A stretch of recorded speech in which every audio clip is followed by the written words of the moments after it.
பாகம் 121. சார், உங்களுக்கு என்ன ஞாபகம் இருக்கா? நான் ஃபர்ஸ்ட் ஹேண்ட் மேகசின் ரிப்போர்ட்டர் அனு.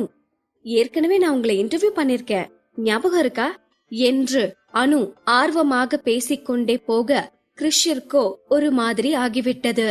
உண்மையை சொல்ல போனால் கிறிஷிற்கு அனுவை கொஞ்சம் கூட நினைவில் இருக்கவில்லை. அவனுக்கு அப்போதைக்கு மனதில் ஓடிய விஷயம் அனு அவந்திகாவின் கலீக். அவந்திகா வேலை செய்யும் நியூஸ் ஏஜென்சியில் இருந்து வந்திருப்பவள். சோ அவந்திகாவிற்காகவாது அனுவை தெரிந்தவள் மாதிரி காட்டிக்கொள்ள வேண்டும் என்பதுதான். அதனால் அனுவை பார்த்தவன் அவளை தெரிந்த மாதிரி சிரித்து வைத்தான். ஓ, நீங்களா என்று சிரித்தபடியே கிறிஷ் கேட்கவும், எஸ் நான்தா என்று வேகமாக கூறிய அனுவிற்கோ மகிழ்ச்சி தாங்கவில்லை. கிறிஷ் இன்னமும் தன்னை நினைவில் வைத்திருக்கிறான் என்று நினைத்து அனு சந்தோஷப்பட்டு கொண்டே, சார், உங்களோட புது ஆல்பம் பத்தி ஒரு இன்டர்வியூ வேணும், எங்க மேகசினுக்கு இன்டர்வியூ கொடுக்க முடியுமா என்று ஆர்வமாக கேட்க கிறிஷிற்கோ தர்ம சங்கடமாகி போனது. கிறிஷை சுற்றி மற்ற ரிப்போர்ட்டர்கள் நின்று கொண்டிருக்க அவர்களை எல்லாம் சாதாரணமாக கடந்து வந்தவன் இப்பொழுது அனுவுக்கு மட்டும் அப்பாயின்மெண்ட் கொடுத்தால் மற்றவர்கள் இதை தவறாக புரிந்து கொண்டு பெரிய தொடர்கதையாக மாற்றி எழுதி ஒரு கலவரத்தை உண்டு பண்ணிவிடுவார்கள் என்று கிறிஷிற்கு நன்றாக தெரியும். அதனால் அப்போதைக்கு அந்த சூழ்நிலையை சமாளிக்க நினைத்தவன், இன்னொரு நாள் பாத்துக்கலாம் என்று மட்டும் கூறிவிட்டு கான்ஃபரன்ஸ் ஹாலுக்கு செல்ல அங்கிருந்த ரிப்போர்ட்டர்ஸ்கோ கிறிஷின் இன்டர்வியூ கிடைக்காமல் போனதால் ஏமாற்றமாக போய்விட்டது. அனுவிற்கோ கிறிஷின் நடவடிக்கை குழப்பமாக இருந்தது. இந்த கிறிஷ் அவன் மனசுல என்னதான் நினைச்சிட்டு இருக்கான்? முதல்ல என்ன பார்த்து ஸ்மைல் பண்ணான். அவன் ஸ்மைல் பண்ணத பார்த்தா என்ன அவனுக்கு ஞாபகம் இருக்க மாதிரி தான் தெரிஞ்சது. ஆனா இன்டர்வியூ கேட்டதும் அவன் முகமே மாறி போச்சே. இப்போ என்ன பண்றது? கிறிஷோட அப்பாயின்மெண்ட் வேற கிடைக்கல. எனக்காக சந்தோஷம் ஆன்ட்டியும் வெயிட் பண்ணிட்டு இருப்பாங்களே. கிறிஷோட அப்பாயின்மெண்டோட வர்றேன்னு வேற ப்ராமிஸ் பண்ணிட்டு வந்திருக்கேன். ஆனா இந்த கிறிஷோ இப்படி டோட்டலா கவுத்திட்டா. இப்போ எப்படி நான் சந்தோஷம் ஃபேஸ் பண்ண போறேன்? அந்த அவந்திகா வேற இருப்பாளே, என்ன பண்றது என்று யோசித்துக் கொண்டே சோகமாக அனு அங்கிருந்து கிளம்பி அவளின் நியூஸ் ஏஜென்சி வாசலுக்கு வந்து சேர்ந்திருக்க அவளுக்கு சந்தோஷிடமிருந்து கால் வந்தது. சந்தோஷிற்கு என்ன பதில் சொல்வது என்று புரியாமல் அனு தயக்கத்தோடு காலை அட்டன் செய்ய சந்தோஷம் துள்ள பேச ஆரம்பித்தான். அனு, நீ நினைச்ச மாதிரியே காரியத்தை சாதிச்சிட்டியே. இப்பதான் கிறிஷ் சைட்ல இருந்து நம்ம மேகசினுக்கு இன்டர்வியூ கொடுக்க விருப்பப்படுறதா இன்ஃபார்ம் பண்ணாங்க. இதெல்லாம் ஒன்னாலதான். நீ ஃபர்ஸ்ட் ஹேண்ட் நியூஸ் ஏஜென்சியோட லக்கி ஸ்டார். ஒன்ன மாதிரி ஒரு எம்ப்ளாயி இந்த ஆபீஸ்ல ஒர்க் பண்றதுல எனக்கு ரொம்ப ரொம்ப சந்தோஷம். நீ எங்க இருந்தாலும் உடனே கிளம்பி ஆபீஸ்க்கு வா. இந்த சந்தோஷமான விஷயத்த செலிப்ரேட் பண்ணலாம் என்று சந்தோஷ் உற்சாகமாக பேசி முடித்திருக்க சந்தோஷின் உற்சாகம் அனுவிற்கும் பாஸ் ஆனது. அனு வேகமாக ஆபீஸிற்குள் சென்றதும் அனுவிற்காக காத்திருந்த சந்தோஷோ அனு வந்ததும் வராததுமாக அனைவர் முன்னிலையிலும் அனுவை கைதட்டி பாராட்டினான். அனு இன்னைக்கு ரொம்ப பெரிய விஷயத்த பண்ணிட்டு வந்திருக்கா. கிறிஷ் நம்ம மேகசினுக்கு இன்டர்வியூ கொடுக்க சம்மதிச்சிருக்காருனா அதுக்கு முக்கிய காரணமே அனுதான் என்று சந்தோஷ் உற்சாகமாக பாராட்டி கொண்டிருக்க அனுவோ முகத்தை வாட்டமாக வைத்துக் கொண்டு பேச ஆரம்பித்தாள். ஆமா சார், நீங்க சொல்ற மாதிரி கிறிஷ் எனக்காக மட்டும்தான் இன்டர்வியூ கொடுக்க சம்மதிச்சாரு.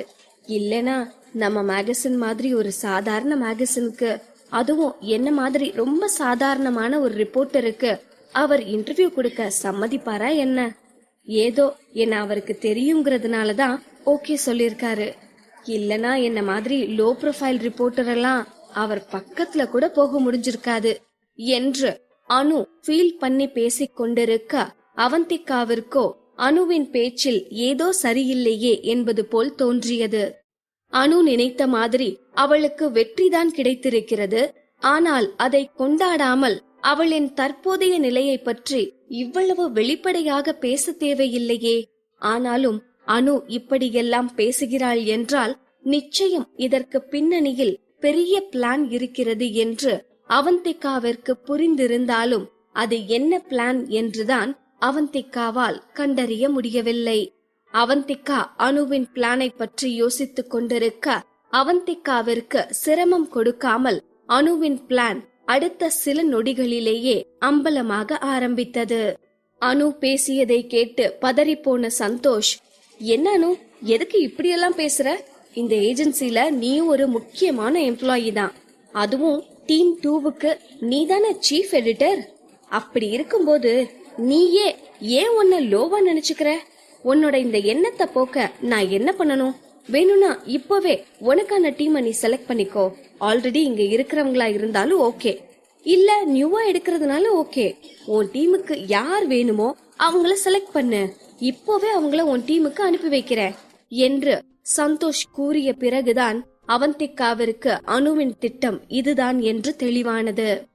அவந்திகா நினைத்தது போல அனுவின் பார்வை அவந்திகாவின் பக்கமாக திரும்பி அவள் மீது பதிந்தது. சார், இப்போதைக்கு ஒருத்தரை மட்டும் செலக்ட் பண்றேன். அவந்திகாவோட நான் ஏற்கனவே ஒர்க் பண்ணிருக்கேன்.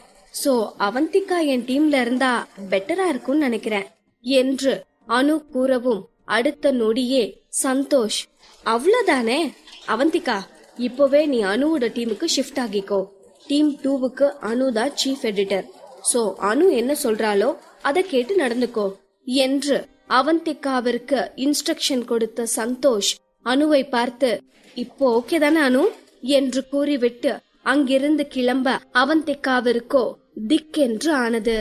அனு கேட்டதும் மேனேஜிங் எடிட்டர் என்னும் பதவியில் இருக்கும் சந்தோஷ் கொஞ்சம் கூட யோசிக்காமல் அவந்திகாவிடம் கூட எந்த கருத்தும் கேட்காமல் உடனடியாக இப்படி ஒரு முடிவை எடுத்தது அவந்திகாவிற்கு ஆச்சரியமாக இருந்தது. இதற்கு மேல் அவந்திகா அவளின் கருத்தை சொல்ல போனால் அதை கேட்பதற்கு அங்கு ஒரு எறும்பு கூட இல்லை என்பதும் அவந்திகாவிற்கு தெரிந்த விஷயம்தான். அவந்திகாவிற்கோ அவளின் ட்ரெய்னிங் பீரியட் முடிய இன்னும் 4 மாதங்கள் தான் இருக்கிறது.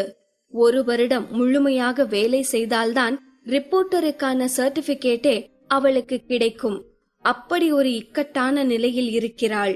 இலக்கின் பாதி தூரத்தை கடந்த நிலையில் பின்வாங்குவது புத்திசாலித்தனம் இல்லையே. அதனால் இப்போதைக்கு அவந்திகாவிற்கு அனுவின் கீழே வேலை பார்ப்பது தவிர எந்த வழியும் இருக்கவில்லை. அங்கிருந்து கிளம்பி போன சந்தோஷை இயலாமையோடு பார்த்தபடியே மனதுக்குள் திட்ட ஆரம்பித்தாள் அவந்திகா. டே லூசு சந்தோஷ், நீ எல்லாம் ஒரு மேனேஜிங் எடிட்டரா? உனக்கு போய் இந்த வேலையை கொடுத்தாங்க பாரு, அவங்கள சொல்லணும். குரங்கு கையில பூமாலை கொடுத்த மாதிரி உன் கையில இந்த ஆபீஸ கொடுத்து எங்களை டார்ச்சர் பண்றாங்க. மேனேஜ்மெண்ட் பண்ண தப்புக்கு இப்போ நான் அனுபவிக்கிறேன். எல்லாம் என் விதி என்று அவந்திகா புலம்பிக் கொண்டிருக்க அனுவோ அவந்திகாவின் முன்னால் திமிராக வந்து நின்றாள். அவந்திகா, என்ன மனசுக்குள்ள புலம்பிட்டு இருக்கியா? ஆமா, இதுக்கு மேல உன்னால மனசுக்குள்ள மட்டும்தான் புலம்ப கூட முடியும். விதிய பாத்தியா? கடைசியில உன்னை என் காலுக்கு கீழே கொண்டு வந்து விட்டுருக்கு. ஐ மீன், எனக்கு கீழே வேலை பார்க்க போறேல, அத சொன்ன என்று அனு வேண்டுமென்றே அவந்திகாவை நக்கலடிக்க அவந்திகாவாலோ அந்த சூழ்நிலையில் பதில் எதுவும் பேச முடியாமல் போனது. ஆமா, இன்னும் எதுக்கு வெயிட் பண்ணிட்டு இருக்க அவந்திகா? டக்குன்னு போய் எனக்கு ஒரு காஃபி போட்டு எடுத்துட்டு வா, அதுவும் ஸ்ட்ராங்கா என்று அனு அதிகாரமாக கூறவும் அவந்திகாவோ கோபத்தில் அனுவை முறைத்து பார்த்தாள். என்ன இப்படி முறைச்சு பாக்குற? நான் உன்னோட சுப்பீரியர்மா. சோ இப்படி எல்லாம் முறைக்க கூடாது. நான் காஃபி கேட்டா உடனே ஓடி போய் காஃபி எடுத்துட்டு வந்து குடுக்கணும், புரியுதா? ஒருவேளை உனக்கு இன்னமும் புரியலனா நான் வேணும்னா மேனேஜிங் எடிட்டரை கூப்பிடட்டுமா? அவர் உனக்கு தெளிவா புரிய வைப்பாரு. ஐ திங்க் எனக்கு கீழே வேலை செய்யறதுக்கு உனக்கு இன்ட்ரெஸ்ட் இல்லைன்னு நினைக்கிறேன். அப்படி இருந்ததுன்னா உனக்கு ஒரே ஒரு ஆப்ஷன் தான் இருக்கு. உன்னோட திங்ஸ் எல்லாம் பேக் பண்ணிட்டு இந்த ஆபீஸ விட்டு ஓடி போயிரு. அது தவிர உனக்கு வேற எந்த வழியும் இல்ல. எப்படி வசதி என்று அனு நக்கலும் திமிருமாக பேச அவந்திகாவோ வேறு வழி இல்லாமல் காஃபி எடுத்துட்டு வரேன் என்று சொல்லிவிட்டு அங்கிருந்து நகர்ந்தாள். அனுவின் நடவடிக்கை அவந்திகாவிற்கு ஆத்திரத்தை உண்டு பண்ணினாலும் சூழ்நிலையை மனதில் வைத்துக்கொண்டு அமைதியாக காஃபியை எடுத்துக்கொண்டு அனுவின் கேபினுக்கு சென்றாள். அவந்திகா பயபக்தியோடு காஃபியை எடுத்து வந்து அனுவின் டேபிளின் மீது வைத்துவிட்டு, அனு மேடம், காஃபி ஆறிட போகுது, சூடா இருக்கும் போதே குடிங்க. இந்த காஃபி உங்களுக்காக ஸ்பெஷலா என் கையால நானே போட்டது. காஃபியோட ஸ்மெல்லே பிரமாதமா இருக்குல்ல. இதுல ஸ்பெஷலா ஒண்ணு கலந்திருக்கேன், குடிச்சு பாருங்க, இன்னும் சூப்பரா இருக்கும் என்று அவந்திகா இரட்டை அர்த்தத்தில் பேசிக் கொண்டிருக்க அனுவோ சந்தேகமாக காஃபியை நுகர்ந்து பார்த்தாள். காஃபியின் வாசனை என்னவோ மூக்கை துளைக்கத்தான் செய்தது. ஆனால் காஃபியில் அவந்திகா வேறு ஏதாவது கலந்திருந்தால் என்ன செய்வது என்று அனுவிற்கு சந்தேகமாக இருக்கவும் அவந்திகாவை சந்தேக கண்ணோடு பார்த்தவள், எனக்கு இப்போ காஃபி குடிக்கிற மூடு இல்ல, பாவம் நீதான் ரொம்ப டயர்டா இருக்க மாதிரி இருக்கு, இந்த காஃபியை நீயே குடி என்று காஃபி கப்பை அவந்திகாவிடமே நீட்ட அவந்திகா வேண்டாம் என்பது போல தலையை ஆட்டினாள். அவந்திகா வேண்டாம் என்று அடம் பிடிப்பதை பார்த்த அனுவிற்கோ சந்தேகம் உறுதியானது. நீ வேணான்னு சொல்றத பார்த்தா காஃபில ஏதோ கலந்திருப்ப போல இருக்கே என்று அனு சந்தேகமாக கேட்கவும், அப்படியெல்லாம் எதுவும் கலக்கல, நம்பி குடிக்கலாம் என்று மீண்டும் அவந்திகா உள்ளர்த்தத்தோடு பேச அனுவின் ஈகோவோ அந்த காஃபியை அவந்திகாவையே குடிக்க வைக்க வேண்டும் என்று தீவிரமானது. அனு கட்டாயப்படுத்தவும் அவந்திகா வேறு வழி இல்லாமல் காஃபி கப்பை வாங்கிக் கொண்டு ஹாயாக சேரில் உட்கார்ந்து காஃபியை நிதானமாக ரசித்து ருசித்து குடித்து முடித்துவிட்டு முழு திருப்தியோடு அனுவை பார்த்தாள். காஃபி ரொம்ப சூப்பரா இருக்கணும், உனக்காக சுகரை கூட தூக்கலா போட்டிருந்தேன், நீதான் இப்படி ஒரு சூப்பர் காஃபிய மிஸ் பண்ணிட்ட. Anyway thanks for this wonderful coffee என்று அவந்திகா நக்கலாக சிரித்துவிட்டு அங்கிருந்து கிளம்ப அனுவிற்கோ கடுப்பில் தலை சூடானது. அவந்திகா ஒன்ன என்று அனு கோபத்தில் பல்லை கடித்துக் கொண்டிருக்க அவந்திகாவிற்கோ சிரிப்பை அடக்க முடியவில்லை. அனு, நல்லா ஏமாந்தியா? என்கிட்டே காஃபி போட்டு எடுத்துட்டு வர சொல்ற? உனக்கு கொண்டு வந்த காஃபிய ஓ மூலமாவே நான் குடிக்கிற மாதிரி ட்விஸ்ட் பண்ண பாத்தியா? இந்த அவந்திகாவ எப்பதான் புரிஞ்சுக்க போறியோ என்று அவந்திகா வெற்றி களிப்பில் சந்தோஷப்பட்டு கொண்டிருக்க அனுவோ அவந்திகாவை அடுத்து எப்படி பழிவாங்குவது என்று யோசிக்க ஆரம்பித்தாள். அடிப்பட்ட பாம்பு கடிக்காமல் விடாது என்று சொல்வார்களே, அனுவும் இப்பொழுது அடிப்பட்ட பாம்புதானே.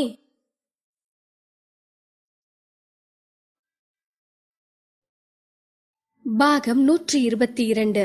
ஒரு வழியாக அன்றைய வேலை நேரம் முடிய அவந்திகா அவளின் வேலையை முடித்துவிட்டு ஆபீஸில் இருந்து கிளம்ப தயாரானாள். சரியாக அந்த நேரம் பார்த்து அவந்திகாவிற்கு அரவிந்திடமிருந்து மெசேஜ் வந்தது. அவந்திகா, கிளம்பிட்டியா என்று அரவிந்த் மெசேஜ் செய்யவும் அவந்திகாவிற்கு யோசனையாக இருந்தது. அரவிந்த் எதுக்கு இப்போ மெசேஜ் பண்றாரு, என்னவா இருக்கும் என்று யோசித்தபடியே அவந்திகா கிளம்பி விட்டதாக ரிப்ளை செய்தாள். அரவிந்த் அடுத்து அனுப்பிய மெசேஜை பார்த்ததும் அவந்திகாவிற்கு ஷாக் ஆனது. நான் உன் ஆபீஸ்க்கு வெளியில தான் வெயிட் பண்ணிட்டு இருக்கேன், சீக்கிரம் வா என்று அரவிந்த் அனுப்பிய மெசேஜை பார்த்த அவந்திகாவின் கண்கள் ஆச்சரியத்திலும் அதிர்ச்சியிலும் விரிந்தன. ஓ மை காட், இந்த அரவிந்த் எதுக்கு இங்க வந்தாரு? என்ன கூட்டிட்டு போறதுக்கா? இப்போ யாராவது அரவிந்த் கூட நான் போறத பார்த்தா என் கதையே முடிஞ்சிருமே. எதுக்குத்தான் இந்த அரவிந்த் தேவையில்லாத வேலையெல்லாம் பாக்குறாரோ என்று அவந்திகா சலித்து கொண்டிருக்க அவந்திகாவின் உள் மனமோ அரவிந்த் வந்திருப்பதை நினைத்து சந்தோஷப்பட்டு கொண்டிருந்தது. ஆனால் அந்த சந்தோஷத்தையும் கெடுக்கும் விதமாக அனு அங்கு வந்தாள். அவந்திகா, என்ன பண்ற? அதுக்குள்ள கிளம்பிட்டியா? உன்னோட மெயிலுக்கு நான் ஒரு ஸ்கிரிப்ட் அனுப்பியிருக்கேன், அதுல ஏதாவது மிஸ்டேக் இருக்கான்னு செக் பண்ணி பார்த்து கரெக்ட் பண்ணிட்டு எனக்கு மெயில் அனுப்புனதுக்கு அப்புறமா வீட்டுக்கு கிளம்பு என்று அவந்திகாவை பழி தீர்ப்பதற்காகவே ஒரு வேலையை கொண்டு வந்திருக்க அவந்திகாவிற்கோ எரிச்சலாக இருந்தது. அனு, நான் கிளம்பிட்டேன், வேணும்னா நாளைக்கு மார்னிங் வந்ததும் அந்த வேலையை முடிச்சிடுறேன் என்று அவந்திகா கூற அனுவோ, நோனோ, இந்த ஒர்க் ரொம்ப அர்ஜென்ட், நைட்டே முடிச்சாகணும் என்று திட்டவட்டமாக கூறினாள். அப்படியா? அப்போ நான் வேணும்னா வீட்டுக்கு போய் இந்த ஒர்க்கை முடிச்சிட்டு உனக்கு மெயில் பண்ணிரட்டுமா என்று அவந்திகா அடுத்த ஆப்ஷனை கூறவும் அனுவிற்கோ கடுப்பானது. இந்த வேலை எவ்வளவு கான்பிடென்ஷியல்னு உனக்கு தெரியாதா? ஒரு ரிப்போர்ட்டரா இருந்துட்டு இவ்ளோ ஈஸியா சொல்ற? எந்த ஃபைலையும் வீட்டுக்கு எடுத்துட்டு போக கூடாதுன்னு உனக்கு நான் சொல்லிதான் தெரியணுமா என்ன? என்ன ஸ்கூல் ஸ்டூடெண்ட்ஸ் மாதிரி பெல் அடிச்சதோ வீட்டுக்கு ஓடணும்னு பாக்குற? இப்போ நீ ஒரு ரிப்போர்ட்டர், சோ நீ பாக்குற வேலைக்கு கொஞ்சமாவது சின்சியரா இருக்க பாரு என்று அனு ரொம்ப நல்லவள் மாதிரி லெக்சர் அடிக்க அவந்திகாவிற்கோ பயங்கரமாக கடுப்பானது. இவ்வளவு லெக்சரும் எதற்கு என்று அவந்திகாவிற்குத்தான் நன்றாகவே தெரியுமே. இது அனுவின் பழிவாங்கும் திட்டத்தில் ஒன்று என்பது அவந்திகாவிற்கு தெரியாதா என்ன? கிளம்பும் வரைக்கும் ஒன்றுமே சொல்லாமல் இருந்துவிட்டு கிளம்பும் நேரத்தில் வேலை கொடுப்பதெல்லாம் அலுவலக அரசியலில் சகஜமான ஒன்றுதானே. எல்லாம் தெரிந்தாலும் அவந்திகாவால் என்ன செய்ய முடியும்? பிரச்சனையை கிளப்ப அனு முடிவு செய்து விட்டாள். இப்பொழுது முடியாது என்று சொன்னால் இதை பெரும் பிரச்சனையாக வெடிக்க வைத்து விடுவாள். அதற்கு இந்த வேலையை முடித்துவிட்டே போகலாம் என்று அவந்திகா ஒரு முடிவுக்கு வந்தாள். ஓகே அனு, முடிச்சிட்டே போறேன் என்று அவந்திகா கூறவும் அனுவோ அவந்திகாவை பழி தீர்த்து விட்ட சந்தோஷத்தில் யாருக்கோ கால் செய்து, எஸ் டார்லிங், இதோ கிளம்பிட்டேன், இன்னைக்கு ஓன் ட்ரீட் தான் என்று ஜாலியாக போன் பேசியபடியே அங்கிருந்து கிளம்பி போனாள். அவந்திகா டென்ஷனாக சேரில் அமர அரவிந்தோ மீண்டும் மெசேஜ் செய்திருந்தான். இன்னும் என்ன பண்ற என்று அரவிந்திடம் மெசேஜ் வரவும் அவந்திகா வேலை இருப்பதாக அரவிந்திற்கு ரிப்ளை செய்தாள்.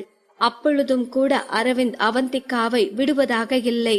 இன்னும் எவ்வளவு நேரம் ஆகும் என்று அரவிந்த் கேட்க அவந்திகாவிற்கு என்ன பதில் சொல்வது என்று புரியவில்லை.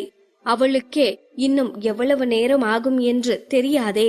அதனால் குத்து மதிப்பாக 9 மணி ஆகும், நீங்க கிளம்புங்க என்று மெசேஜ் அனுப்பியவள் அதற்கு பிறகு அவளின் வேலையில் மூழ்கி போனாள். ஆனால் அவந்திகா நினைத்தது போல் இல்லாமல் 10 மணிக்குத்தான் வேலை முடிந்தது. அவந்திகாவிற்கோ பயங்கர சோர்வாக இருந்தது. அனு, இன்னைக்கு நீ எனக்கு பண்ணதுக்கு உனக்கு ஒரு நாள் திருப்பி சிறப்பா செய்வேன் பாரடி என்று மனதுக்குள் பொறுமியவள் சோர்வாக ஆபீஸில் இருந்து கிளம்பி வெளியில் வந்தாள். இதுக்கு மேல எப்ப பஸ்ஸ புடிச்சு எப்ப வீட்டுக்கு போய் முடியல என்று அவந்திகா சலித்து கொண்டே ரோட்டிற்கு வர அவளுக்கு எதிர்ப்புறமாக நின்று கொண்டிருந்த அரவிந்தின் கார் அவந்திகாவின் பார்வையில் பட்டது. அது அரவிந்த் சர்க்கார் மாதிரி இருக்கு, இன்னும் இங்க என்ன பண்றாரு, கிளம்பிட்டாருன்னு நினைச்சேன் என்று யோசித்தபடியே காருக்கு அருகில் வந்தவள் டிரைவர் சீட்டில் அமர்ந்திருந்த அரவிந்தை பார்த்தாள். கிட்டத்தட்ட தூங்கிய நிலையில் அரவிந்த் அமர்ந்திருந்தான். அவந்திகா கார் விண்டோவை தட்டவும் திடுக்கிட்டு முழித்தவன் காரில் இருந்து இறங்கினான். என்ன சார், இன்னும் இங்க என்ன பண்றீங்க என்று அவந்திகா புருவத்தை உயர்த்தியபடி கேட்க அரவிந்தோ, இல்ல இங்க பக்கத்துல எனக்கு ஒரு மீட்டிங் இருந்துச்சு, மீட்டிங் முடிச்சிட்டு அப்படியே இந்த பக்கமா வந்தேன் என்று அரவிந்த் சமாளிக்கவும் அரவிந்த் கூறியது மகா மட்டமான பொய் என்பது அவந்திகாவிற்கு தெளிவாகவே புரிந்தது. இருந்தாலும் அதை வெளியில் காட்டிக்கொள்ளாமல், ஓ அப்படியா சார் என்று புன்னகைத்தாள். சரி, கார்ல ஏறு என்று அரவிந்த் கார் டோரை திறந்துவிட அவந்திகா திரும்பியதும் அவந்திகாவின் பின்புற சுடியில் ஏதோ சிவப்பு கலரில் பட்டிருந்த கரை அரவிந்தின் கண்ணை உறுத்தியது. என்னது, உன் ட்ரெஸ்ல ரெட் கலர்ல என்னவோ இருக்கு என்று அரவிந்த் கேட்ட பிறகுதான் அவந்திகா அவளின் டிரெஸ்ஸில் இருந்த கரையை பார்த்தாள். அந்த கரையின் காரணத்தை புரிந்து கொண்டவள் மனம் சோர்வானது. டேட் ஆகிட்டேனா, இருக்கிற பிரச்சனையில இது வேறையா என்று அவந்திகா சலித்து கொண்டே அரவிந்தை பார்க்க அரவிந்தோ அந்த கரையின் காரணத்தை தெரிந்து கொள்ளும் ஆர்வத்தோடு அவந்திகாவை பார்த்து கொண்டு நின்றிருந்தான். ஆனால் அவந்திகாவிற்கோ இதை வெளிப்படையாக அரவிந்திடம் சொல்ல சங்கடமாக இருந்தது. அது சார், இது கரை பட்டுருச்சு, பெயிண்ட் கொட்டிருந்த சேர்ல தெரியாம உட்கார்ந்துட்டேன்னு நினைக்கிறேன், அதான் என்று அவந்திகா சமாளிக்க அரவிந்தோ அவந்திகா கூறுவதை நம்புவதாக இல்லை.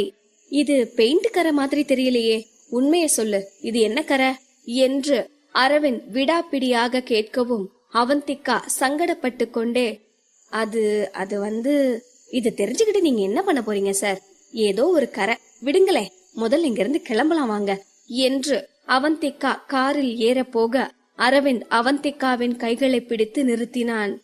அவந்திகா, இது என்னன்னு சொல்லலனா நீ இங்க இருந்து நகர முடியாது என்று அரவிந்த் பிடிவாதமாக கூறவும் அவந்திகாவிற்கு எரிச்சலாக இருந்தது. லூசு அரவிந்த், உனக்கு சந்தேகம் கேட்க வேற விஷயமே கிடைக்கலையா? இவன் வேற நேரம் பார்த்து அடம் புடிச்சு கொள்றானே என்று எரிச்சல் பட்டவள், சார் இது லேடிஸ் ப்ராப்ளம் என்று தயக்கமாக மெல்லிய குரலில் கூறினாள். அப்பொழுதும் அவந்திகா என்ன சொல்ல வருகிறாள் என்று அரவிந்த் புரிந்து கொள்வதாக இல்லை. லேடிஸ் ப்ராப்ளமா? அப்படி என்ன ப்ராப்ளம் என்று அரவிந்த் புருவத்தை உயர்த்தியபடி கேட்கவும் அவந்திகா கடுப்பின் உச்சிக்கே சென்று விட்டாள். அதற்கு மேல் அவளால் பொறுமையாக அரவிந்தை ஹேண்டில் பண்ண முடியாமல் போனது. சார், லேடிஸ் ப்ராப்ளம்னு சொன்னா புரிஞ்சுக்க மாட்டீங்களா? இப்போ உங்களுக்கு என்னன்னு தெரியணும். இது என்ன கரைன்னு தானே? இது பிளட் கரை தான். நான் பீரியட்ஸ் ஆகிட்டேன், அதனால ப்ளீடிங் என் ட்ரெஸ்ல பட்டுருச்சு. இது போதுமா இல்ல இன்னும் விளக்கணுமா என்று அவந்திகா கடுப்பில் பேசவும் அரவிந்தோ இது போதும் என்பது போல முகபாவம் காட்டிவிட்டு பேச ஆரம்பித்தான். இத சொல்ல உனக்கு இவ்ளோ நேரமா? நீ படிச்ச பொண்ணுதானே, அதுவும் ஒரு ரிப்போர்ட்டர் வேற. பீரியட்ஸ்னு உனக்கு சொல்ல தெரியாதா? எதுக்கு இவ்ளோ சுத்தி வளைக்கிற? என்னவோ கொலை பண்ணிட்டு ரத்த கரையோட வந்தவ மாதிரி இவ்ளோ டென்ஷன் ஆகுற. இதுல லேடிஸ் ப்ராப்ளமா? முதல்ல பொண்ணுங்க உங்க பெயினை பத்தி வெளிப்படையா உங்க கூட இருக்கிறவங்க கிட்ட பேசுங்க. அப்பதான் நீங்க பெயின்ல இருக்கீங்கன்னு மத்தவங்களுக்கு புரியும். அதை விட்டுட்டு நீங்களே மூடி மறைச்சீங்கன்னா கூட இருக்கிறவங்களுக்கு உங்க கஷ்டம் எப்படி புரியும் என்று அரவிந்த் பேசிய பிறகுதான் அவந்திகாவிற்கே அவளின் இந்த தயக்கம் முட்டாள்தனம் என்பது புரிந்தது. இதே விஷயத்தை தான் 8 வருடங்களுக்கு முன்பு ராஜனும் கூறினான். அதே வார்த்தைகளை இன்று அரவிந்தும் கூறுகிறான். அவந்திகாவிற்கு ராஜனின் நினைவுகள் வர தலையை குலுக்கியவள், ஓகே சார், இனிமே வெளிப்படையா பேசுறேன், இப்போ கிளம்பலாம் என்று கேட்டுவிட்டு யோசனையோடு கார் சீட்டை பார்த்தாள். ஏற்கனவே டிரெஸ்ஸில் கரைப்பட்டிருக்கிறது. காரில் அமர்ந்தால் சீட்டிலும் கரைப்பட்டு விடுமோ என்று அவந்திகா கவலையோடு கார் சீட்டையே பார்த்து கொண்டிருக்க, அரவிந்தோ அவந்திகாவின் எண்ணம் புரிந்து சீட்டின் மீது ஒரு டவலை போட்டுவிட்டு இப்ப உட்காரு என்று அவந்திகாவிற்கு சைகை காட்டினான். அரவிந்தின் இந்த செயல் அவந்திகாவை பெரிதாக ஆச்சரியமடைய வைத்தது. இன்னைக்கு அரவிந்த் சாருக்கு என்ன ஆச்சு? எனக்காக இவ்ளோ நேரம் வெயிட் பண்ணது மட்டும் இல்லாம என் மேல கோவப்படாம என்ன புரிஞ்சுக்கிட்டு நடந்துக்கிறாரே என்று ஆச்சரியப்பட்டு கொண்டே அவந்திகா காரில் ஏற கார் வேகமாக அங்கிருந்து கிளம்பியது. அவந்திகா அரவிந்தின் செயலுக்கு காரணம் என்னவென்று யோசித்தபடியே சோர்வாக கார் விண்டோவில் சாய்ந்திருக்க, அரவிந்தோ ஏன் இவ்ளோ நேரம் என்று அவந்திகா ஓவர் டைம் பார்த்ததற்கான காரணத்தை தெரிந்து கொள்ள கேட்டான். அவந்திகாவோ அவளுக்கு இருந்த டென்ஷனில் டக்கென்று எல்லாம் அந்த கிருஷ்ணாலதான் என்று உளறிக்கொட்ட, அரவிந்தோ அவந்திகாவை யோசனையோடு பார்த்தான். அதற்கு பிறகுதான் அவந்திகாவிற்கு அவள் உளறியதே புரிந்தது. இருந்தாலும் கிருஷ் விஷயம் ஒன்றும் ரகசியம் இல்லையே. அதனால் நடந்ததை எல்லாம் அரவிந்திடம் விளக்க நினைத்தவள் பேச வர, அரவிந்திற்கோ கிருஷிடமிருந்து கால் வந்தது. அரவிந்த் காலை அட்டன் செய்து ஸ்பீக்கரில் போட கிருஷ் கடகடவென்று பேச ஆரம்பித்தான். பிரதர், எப்படி இருக்கீங்க? முதல்ல நீங்க எனக்கு தேங்க்ஸ் சொல்லுங்க. பிகாஸ் இன்னைக்கு நான் உங்களுக்கு ஒரு ஃபேவர் பண்ணிருக்கேன். சிஸ்இன்லா ஒர்க் பண்ற மேகசினுக்கு இன்டர்வியூ கொடுக்க ஓகே சொல்லிருக்கேன். எல்லாம் உங்களுக்காகவும் சிஸ்இன்லாவுக்காகவும் தான். அது மட்டும் இல்ல, என்னை இன்டர்வியூ பண்ண சிஸ்இன்லாவை தான் அனுப்பணும்னு சொல்ல போறேன். ஆனா அத பத்தி நீங்க ஒன்னும் கவலைப்படாதீங்க. சிஸ்இன்லா என் கூட இருக்கும்போது அவங்கள நான் கவனமா பாத்துக்குவேன். அவங்க மேல யார் கண்ணும் படாத மாதிரி பத்திரமா பாத்துக்குவேன். சோ நீங்க கவலையே பட வேணாம். ஆனா இதெல்லாம் நீங்க ஃபியூச்சர்ல ஞாபகம் வச்சுக்கணும். ஓகே தானே? சரி, இப்ப நான் போனை வைக்கிறேன் என்று கிருஷ் அவன் கூற வந்ததை மட்டும் கூறிவிட்டு போனை வைக்கவும் அரவிந்த் அவந்திகாவை திரும்பி பார்த்தான். அவந்திகாவிற்கோ பதட்டமானது. இந்த கிருஷ் இருக்கானே, எங்க போனாலும் எனக்கு பிரச்சனையத்தான் கிரியேட் பண்ணி விடுறான். இந்நேரம் இத நானே அரவிந்த் கிட்ட சொல்லிருப்பேன். அதுக்குள்ள இவன் வேற நடுவுல கிராஸ் பண்ணி காரியத்தை கெடுத்துட்டான். இப்ப அரவிந்த் என்ன சொல்வாரோ என்று அவந்திகா நினைத்து கொண்டிருக்க, அரவிந்தோ ஹோட்டலுக்கு போய் டின்னர் சாப்பிட்டு வீட்டுக்கு போகலாம் என்று கூறிவிட்டு, எந்த ஹோட்டலுக்கு போகலாம் என்று அவந்திகாவிடமே யோசனை கேட்கவும் அவந்திகாவிற்கு மேலும் திகைப்பாக இருந்தது. இருந்தாலும் இதற்கு மேல் ஹோட்டலுக்கு போவது சரிப்பட்டு வராது என்று நினைத்தவள், அது சார், நேரா வீட்டுக்கு போலாம், ஏற்கனவே நேரமாச்சு இதுக்கு மேல ஹோட்டலுக்கு போய் சாப்பிட்டுட்டு வீட்டுக்கு போறதுக்குள்ள லேட் ஆயிடும், வீட்டுக்கு போயே சாப்பிட்டுக்கலாம் என்று அவந்திகா கூற அரவிந்த் சரி என்று தலையசைத்து விட்டு வீட்டை நோக்கி செல்ல ஆரம்பித்தான். அதுவரை எல்லாம் சரியாக போய்கொண்டிருக்க அதை பார்த்த அவந்திகாவிற்கோ மனம் பொறுக்க முடியாமல் போய்விட்டது போலும். நல்ல மனநிலையில் இருந்த அரவிந்தை தேவையில்லாததை எல்லாம் பேசி சீண்ட ஆரம்பித்தாள். சார், நான் டேட் ஆனதுனால உங்களுக்கு கண்டிப்பா வருத்தம் இருக்கும்னு நினைக்கிறேன். இந்த மந்த் என்னால பிரெக்னென்ட் ஆக முடியல, ஆனா கண்டிப்பா நெக்ஸ்ட் மந்த் பிரெக்னென்ட் ஆயிருவேன். சோ நீங்க நினைச்சு வருத்தப்பட வேணாம் என்று அவந்திகா பேசவும் அரவிந்தின் முகமோ கடுமையானது. அவந்திகா நினைப்பது போல அரவிந்தின் எண்ணம் குழந்தை பெற்றுக் கொள்வது இல்லையே.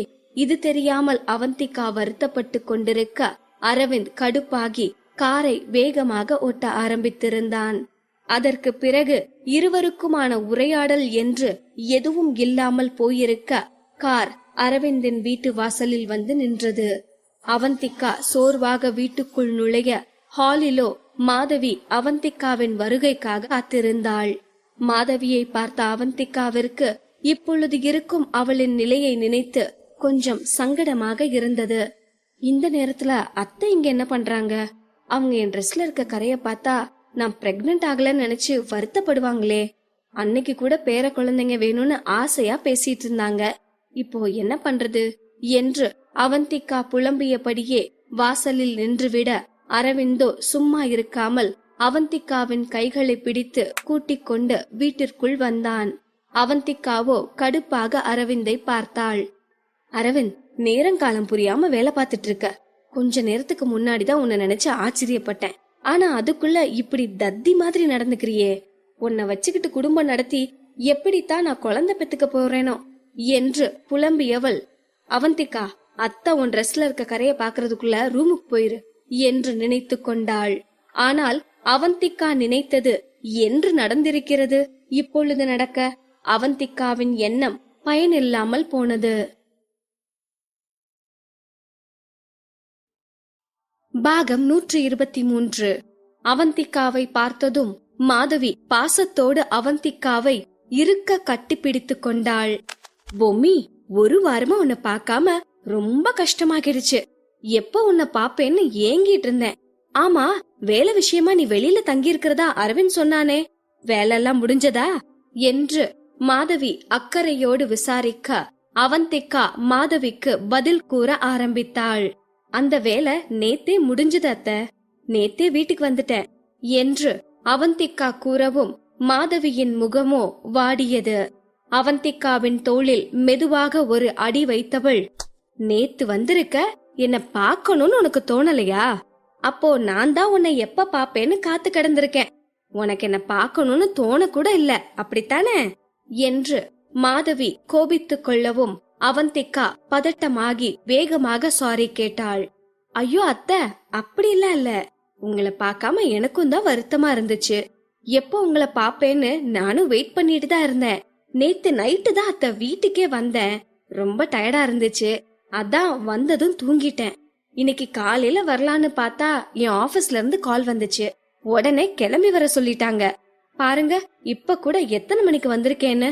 ஒர்க் ரொம்ப டைட்டா போயிட்டு இருக்கு அத்தை, இல்லனா உங்களை பார்க்க இந்நேரம் ஓடி வந்திருப்பேன் என்று அவந்திகா மாதவியை எப்படியாவது சமாதானப்படுத்தி விட வேண்டும் என்கிற தவிப்பில் பேச, மாதவியோ சமாதானம் ஆகாமல் முகத்தை திருப்பிக் கொண்டு நின்று கொண்டிருந்தாள்.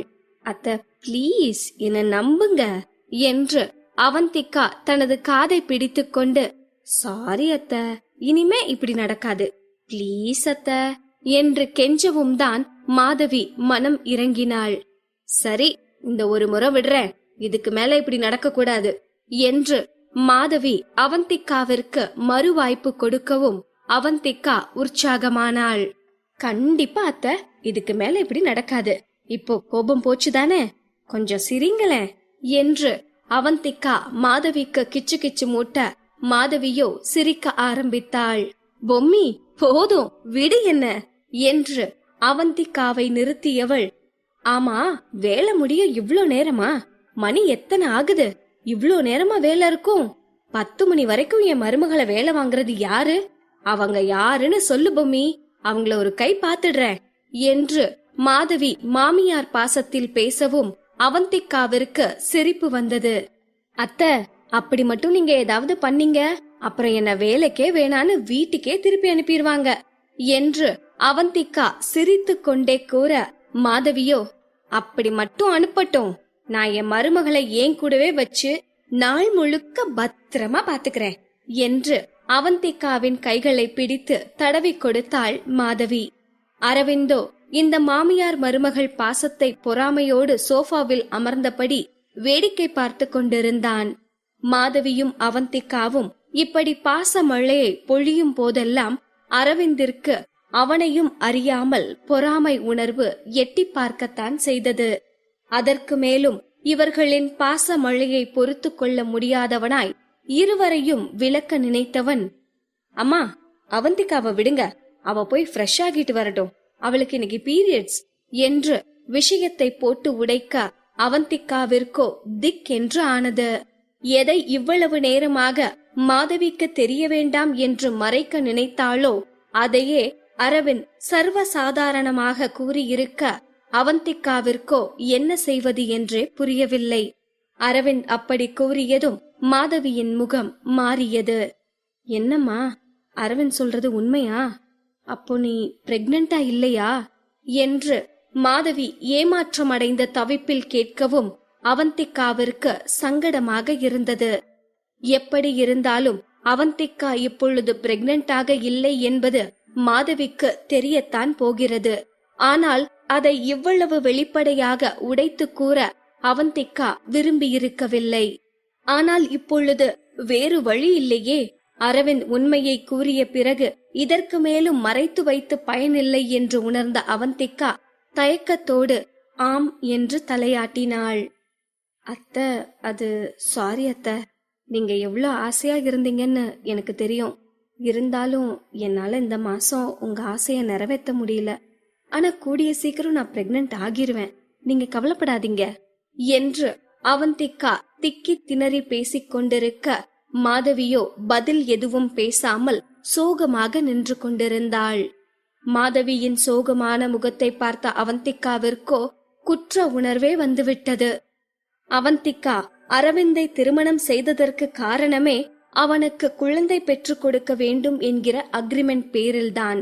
இன்று அதையே தன்னால் நிறைவேற்ற முடியவில்லையே என்கிற வருத்தம் அவந்திகாவிற்குள் இருக்க அவந்திகா மாதவியை வேதனையோடு பார்த்தாள். அத்தை, ரொம்ப சாரி, என்னால உங்களோட இந்த ஆசையை கூட நிறைவேற்றி வைக்க முடியல என்று அவந்திகா கண் கலங்கியபடி பேசவும் மாதவியோ அவந்திகாவை கட்டிப்பிடித்து கொண்டு அவள் தலையை தடவி கொடுத்தாள். பொம்மி, எதுக்கு இவ்ளோ வருத்தப்படுற? நாம எவ்வளவுதான் திட்டம் போட்டு வாழ்ந்தாலும் யாருக்கு எப்போ என்ன நடக்கணும்னு கடவுள் எழுதி வச்சிருக்கிறது தாமா நடக்கும். குழந்தைங்கிறது கடையில விக்கிற பொம்மையா? இந்த மாசமே வாங்கிக்கலாங்கிறதுக்கு. குழந்தை வரங்கிறது எப்ப கிடைக்கணும்னு இருக்கோ அப்பதான் கிடைக்கும். அதுக்கு நீ என்ன பண்ணுவ? ஓ மேல என்ன தப்பு இருக்கு? ஒருவேளை இந்த விஷயத்துல குறை சொல்லணும்னா வேணும்னா அரவிந்த குறை சொல்லலாம், அவனுக்கு தான் சாமர்த்தியம் பத்தல என்று மாதவி அவந்திகாவை ரிலாக்ஸ் ஆக்கும் நோக்கில் அரவிந்தை வம்புக்கு இழுக்கவும் அதுவரை அமைதியாக இருவரையும் வேடிக்கை பார்த்து கொண்டிருந்த அரவிந்தோ மாதவியின் சீண்டலால் பேச ஆரம்பித்தான்.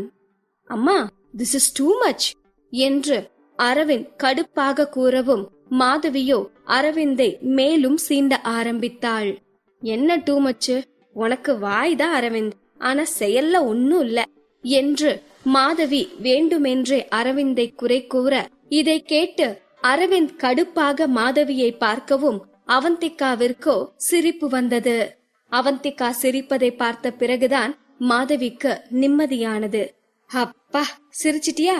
என் பொம்மி எப்பவும் இப்படி சிரிச்சிட்டே இருக்கணும், நீ சிரிச்சாதான் ரொம்ப அழகா இருக்க என்று மாதவி அவந்திகாவை பார்த்து புன்னகைக்க அரவிந்திற்கோ எப்பொழுது இந்த மாமியார் மருமகள் டிராமா முடியும் என்று எரிச்சலாக இருந்தது. அம்மா, இந்நேரத்துக்கு இங்க வந்திருக்கீங்க, ஏதாவது முக்கியமான விஷயமா என்று அரவிந்த் மாதவியை டைவர்ட் பண்ணும் நோக்கில் கேட்கவும் மாதவியோ அப்பொழுதுதான் அவள் வந்த விஷயத்தை பற்றியே யோசிக்க ஆரம்பித்தாள். பொம்மிய பார்த்ததும் வந்த விஷயத்தையே மறந்துட்டேன் பாரு. நேத்ராவுக்கு உன்னோட என்டர்டெயின்மெண்ட் கம்பெனில ஜாயின் பண்ணுமா? உன் கம்பெனில கூட வேக்கன்சி இருக்காமே, அத பத்தி பேசதான் வந்தேன் என்று மாதவி கூறிக்கொண்டிருக்க, நேத்ராவோ அந்த டாபிக்கிற்காகவே காத்திருந்தவள் போல அங்கு ஆஜரானாள். பிரதர், அண்ணி, அது நான் தான் அம்மா கிட்ட கேட்க சொன்னேன் என்று நேத்ரா தயக்கமாக பேச ஆரம்பிக்க, அரவிந்தோ, நேத்ரா, நான் நாளைக்கு சம்பத் கிட்ட சொல்லி ஏற்பாடு பண்றேன் என்று நேத்ராவின் விருப்பத்திற்கு அரவிந்த் சம்மதிக்கவும் நேத்ராவிற்கு சந்தோஷமானது. அதுவரையிலும் சினிமாவே வேண்டாம் என்று நேத்ராவை கட்டுப்படுத்தி கொண்டிருந்தவன் இவ்வளவு ஈஸியாக இப்பொழுது நேத்ராவின் விருப்பத்திற்கு ஓகே சொல்வான் என்று யாருமே எதிர்பார்க்கவில்லைதான். ஆனால் அரவிந்தோ இவ்வளவு சீக்கிரமாக சம்மதித்ததற்கும் ஒரு காரணம் இருக்கவே செய்தது. நேத்ரா ஏற்கனவே ஆன்லைன் காதலால் ஏமாற்றம் அடைந்து மனதளவில் பாதிக்கப்பட்டிருக்கிறாள். இந்த நிலையில் அவளுக்கு நிச்சயமாக ஒரு டைவர்ஷன் தேவை. அப்படி இருக்க நேத்ராவே முன்வந்து அவள் மனதை சரி செய்ய முடிவெடுத்திருக்கும் போது அதற்கு தடை போடக்கூடாது என்று நினைத்துதான் அரவிந்த் இதற்கு சம்மதித்தான். அரவிந்த் சம்மதித்ததும் நேத்ரா தேங்க்யூ ப்ரோ என்று உற்சாகமாக கூற, மாதவியோ நேத்ராவின் தோளில் தட்டி, எதுக்கு தேங்க்ஸ் எல்லாம் சொல்ற? குடும்பத்துக்குள்ள தேங்க்ஸ் எதுக்கு என்று நேத்ராவை அந்த குடும்பத்தில் ஒருத்திதான் என்று அவளுக்கு உணர்த்தினாள். மாதவியின் வார்த்தைகளால் நிம்மதியான நேத்ரா சட்டென்று நிமிர்ந்து மாதவியை பார்த்தாள். அம்மா, நாம இங்கிருந்து கிளம்பலாம். ப்ரோவும் அண்ணியும் கொஞ்சம் ரெஸ்ட் எடுக்கட்டும், நாம அவங்கள டிஸ்டர்ப் பண்ண வேணாம் என்று கூற, மாதவிக்கும் அது சரிதான் என்று பட்டது. மாதவியும் நேத்ராவும் அங்கிருந்து கிளம்ப போக அரவிந்த் அவந்திகாவை பார்த்து, அவந்திகா, நீ முதல்ல போய் குளிச்சுட்டு ரெஃப்ரெஷ் ஆகு, நான் அம்மாவை வாசல் வர விட்டுட்டு வரேன் என்று கூறவும் அவந்திகா சரி என்று தலையாட்டி விட்டு மாடிக்கு போனாள். மாடிப்படி ஏறிக்கொண்டிருந்த அவந்திகாவுக்கு மாதவி அரவிந்திடம் பேசுவது தெளிவாக கேட்டது. அரவிந்த், உன் மனசுல என்னதான் இருக்கு? உனக்கு குழந்தை பெத்துக்கணும்னு ஆசை இருக்கா, இல்ல இன்னமும் அந்த பொண்ணையே நினைச்சிட்டு தள்ளி போட்டுட்டு இருக்கியா? பொம்மி ரொம்ப நல்ல பொண்ணுடா, அவளோட சந்தோஷமா வாழ பாரு, அதை விட்டுட்டு பழைய காதலெல்லாம் யோசிச்சுட்டு இருக்காத என்று மாதவி வருத்தமாக பேச, அரவிந்தோ, அம்மா, இப்ப குழந்தைக்கு என்ன அவசரம் என்று எரிச்சலாக கேட்டான். என்ன அவசரமா? எல்லா அம்மாக்களுக்கும் இருக்கிற அவசரம் தான் எனக்கும். உன்னை வளர்த்த மாதிரி உன் புள்ளைய நான் வளர்க்கணும். நான் நல்லா இருக்கும் போதே உனக்கு குழந்தை பிறந்தாதானே என்னால வளர்க்க முடியும். அதை விட்டுட்டு நான் நடக்க முடியாம படுத்த படுக்கையா ஆன அப்புறம் உனக்கு குழந்தை பிறந்தா என்னால என்ன பண்ண முடியும்? எனக்கு என் பேர பிள்ளைங்களை தூக்கி கொஞ்சணும், அவங்களோட ஓடி ஆடி விளையாடணும். அதுக்கு நான் நல்லா இருக்கும் போதே உனக்கு குழந்தை பிறக்கணும். நான் சொல்றது உனக்கு புரியுதா இல்லையா என்று மாதவி அவளின் ஆசையை பற்றி விளக்க, அரவிந்திற்கோ இந்த டாபிக்கை நிறுத்தினால் போதும் என்று இருந்தது. அம்மா, பிளீஸ் இத பத்தி பேசுறத நிறுத்துறீங்களா என்று அரவிந்த் கடுப்பாக கூறவும், நேத்ரா மாதவியின் கைகளை பிடித்து இதற்கு மேல் இதை பத்தி பேச வேண்டாம் என்று மாதவியை அமைதிப்படுத்தினாள். மாதவியோ ஒரு பெருமூச்சை விட்டு கொண்டு, சரி, நான் இப்போ இத பத்தி பேசல, ஆனா சீக்கிரமே நல்ல செய்திய சொல்ற வழிய பாரு என்று கூறிவிட்டு வாசலை நோக்கி நடக்க, இதையெல்லாம் கேட்டுக்கொண்டிருந்த அவந்திகாவிற்கோ அலுப்பாக இருந்தது. அரவிந்தா குழந்தை பெற்றுக்கொள்ள வேண்டாம் என்கிறான். குழந்தை பெற்றுக்கொள்ளத்தானே அவனும் அவனால் முடிந்த அளவுக்கு ஹார்ட் ஒர்க் பண்ணி கொண்டிருக்கிறான். குழந்தை பெற்று கொடுத்து விட்டு போய்விட வேண்டும் என்று அக்ரிமெண்ட் போட்டு கல்யாணம் பண்ணி கொண்டிருப்பவனிடம் குழந்தை பெற்றுக்கொள்ளும் எண்ணம் இல்லையா என்று கேட்டால் அவனால் என்னதான் சொல்ல முடியும் என்று அவந்திகாவிற்கு அரவிந்தின் நிலையை நினைத்து பாவமாக இருந்தது. ஆனால் அவந்திகா பாவப்படும் அளவுக்கு அரவிந்த் ஒன்றும் நல்லவன் இல்லையே. அவந்திகாவின் வாழ்க்கையில் விளையாடி கொண்டிருப்பவனே அவன்தானே. குழந்தை பெற்றுக் கொடுக்கும் கான்ட்ராக்டில் கூட்டி வந்திருப்பவளை குழந்தை பெற்றுக்கொள்ள விடாமல் தடுப்பவன் அவன்தான் என்பதை அவந்திகாவிற்கு எப்படி சொல்லி விளங்க வைப்பது? பிள்ளையையும் கிள்ளிவிட்டு தொட்டிலையும் ஆட்டிக்கொண்டிருப்பவன் திட்டம் வெளிச்சத்திற்கு வருமா என்ன? பாகம் 124. குழந்தை பற்றிய மாதவியின் கேள்விகளை சமாளித்து விட்டு வந்த அரவிந்த் அதற்கு பிறகு அதை பற்றி அவந்திகாவிடம் வாயை திறக்காமல் சாப்பிட்டு முடித்துவிட்டு தூங்கியிருந்தான். அவந்திகாவிற்குத்தான் மனம் கொஞ்சம் சங்கடமாக இருக்க தூக்கம் வராமல் உருண்டு புரண்டு யோசித்தவள் ஒரு கட்டத்திற்கு மேல் அவளும் அவள் உடல் சோர்வில் தூங்கி போனாள். அன்றைய நாள் ஒரு வழியாக முடிந்திருக்க அடுத்த நாள் காலையில் அவந்திகா ஆபீஸுக்கு கிளம்பிக் கொண்டிருந்த நேரத்தில் அரவிந்த் அவந்திகாவையே வைத்தக்கண் வாங்காமல் யோசனையோடு பார்த்து கொண்டிருந்தான். அரவிந்த் பார்வையை உணர்ந்தவள், எதுக்கு என்ன அப்படி பார்த்துட்டு இருக்கீங்க என்று கேட்க அரவிந்தோ அவன் பார்வையை திருப்பிக் கொண்டு, உனக்கு ஒன்னும் ப்ராப்ளம் இல்லையே, இன்னைக்கு லீவ் போட்டு ரெஸ்ட் எடுக்கலாமே என்று சம்பந்தமே இல்லாமல் பேசவும் அவந்திகாவிற்கு குழப்பமாக இருந்தது. எனக்கு என்ன ப்ராப்ளம், எதுக்கு லீவ் போட்டு ரெஸ்ட் எடுக்கணும், நீங்க எதை பத்தி பேசுறீங்கன்னே எனக்கு புரியல என்று அவந்திகா குழப்பமாக முழிக்கவும் அரவிந்த் வெளிப்படையாகவே பேச ஆரம்பித்தான். உன்னோட பீரியட்ஸ் பத்தி தான் பேசுறேன், உனக்கு அன்கம்ஃபர்டபுளா இருந்தா லீவ் போட்டு வீட்லயே ரெஸ்ட் எடுன்னு சொன்னேன் என்று அரவிந்த் கூறிய பிறகுதான் அவந்திகாவிற்கு அவளின் பீரியட்ஸ் பற்றியே நினைவுக்கு வந்தது. பெண்களின் வாழ்க்கையோடு ஒன்றி போன ஒரு விஷயத்தை ஒரு பெரிய பிரச்சனையாக நித்தமும் நினைத்து கவலைப்பட்டு கொண்டிருக்க முடியாதே. அப்படி இருக்க அவந்திகா அந்த நாளுக்காய் ஏற்கனவே மனதளவில் தயாராய் இருந்ததால் அதை பிரச்சனையாக அவள் நினைத்திருக்கவில்லை. திடீரென்று அரவிந்த் இதை பற்றி பேசவும் அவந்திகாவிற்கு என்ன சொல்வதென்று புரியாமல் சில வினாடிகள் மௌனமாக இருந்தவள் பிறகு சுதாரித்துக் கொண்டு, நான் நல்லாத்தான் இருக்கேன், எனக்கு வேலைக்கு நேரமாச்சு, நான் கிளம்புறேன் என்று கூறிவிட்டு அவந்திகா கிளம்ப போகவும் அரவிந்த் அவந்திகாவை தடுத்து நிறுத்தினான். நில்லு, நிஜமாவே ஒன்னும் ப்ராப்ளம் இல்ல தானே? யூசுவலா உனக்கு பீரியட்ஸ் டைம்ல ஓவர் ஸ்டொமக் பெயின் இருக்குமே, அப்படி இருக்கும்போது இந்த நிலைமையில உன்னால வேலை பார்க்க முடியுமா என்று அரவிந்த் கேட்கவும் அவந்திகாவிற்கு சட்டென்று ஜெர்க்கானது. என்ன, ஒரு நிமிஷம், எனக்கு ஸ்டொமக் பெயின் இருக்குன்னு நான் எப்போ உங்களுக்கு சொன்னேன்? இதுக்கு முன்னாடி நாம இத பத்தி பேசிக்கிட்டதே இல்லையே, அப்புறம் எப்படி உங்களுக்கு இத பத்தி எல்லாம் தெரியும் என்று அவந்திகா சந்தேகமாக கேட்டதும் தான் அரவிந்திற்கு அவன் உளறி கொட்டியதே புரிந்தது. 8 வருடங்களுக்கு முன்பு அவந்திகாவோடு ஆன்லைனில் பேசிக் கொண்டிருக்கும் சமயத்தில் தொடர்ந்து 2 நாட்களாக அவந்திகா ஆன்லைனுக்கே வராமல் இருக்கவும் அரவிந்திற்கு மிகவும் தவிப்பாகிவிட்டது. திரும்ப அவந்திகா ஆன்லைன் வந்த பிறகு அரவிந்த் துருவி துருவி விசாரித்ததும் தான் அவளின் பீரியட்ஸ் டைம் வயிற்றுவலி பற்றியே அவந்திகா அரவிந்திடம் கூறினாள். அப்படித்தான் அவந்திகாவின் இந்த நேர உடல் அவஸ்தைகளை பற்றி அரவிந்த் அறிந்திருந்தான். ஆனால் அக்கறை காட்டுகிறேன் பேர்வழி என்று அரவிந்த் அவனையும் அறியாமல் முதல் முறையாக அவந்திகாவிற்கு சந்தேகத்தை உண்டு பண்ணுகிற மாதிரி உளரவும் அவந்திகா சந்தேகமாக அரவிந்தை ஆராய்ச்சி பார்வை பார்த்தாள். ஆனால் அரவிந்த் ஒன்றும் சாதாரண ஆள் இல்லையே.